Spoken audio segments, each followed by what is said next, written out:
anong klaseng course po para maging biyasa ka na maging AI specialist? Napakarami na ako naririnig dito. Pero ang gusto ko itanong, anong preparation? May preparation na ba dito? Ang Department of Labor po, Director Patrick? Salamat po, Ma'am Annie. No?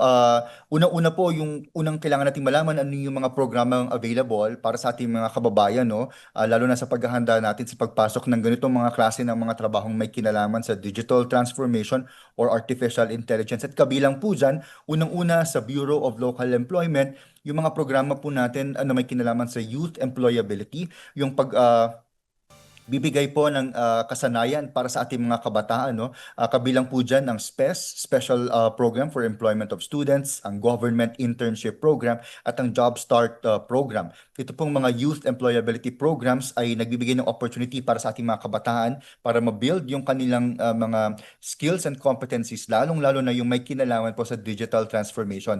Kabilang po dito yung soft and core skills modules na binibigay natin sa kanila sa loob ng 10 araw para po sila ay matuto, no, kung ano yung mga skills na hinahanap po sa atin ng mga employers. At kasunod po niyan para sa ating skilled workforce.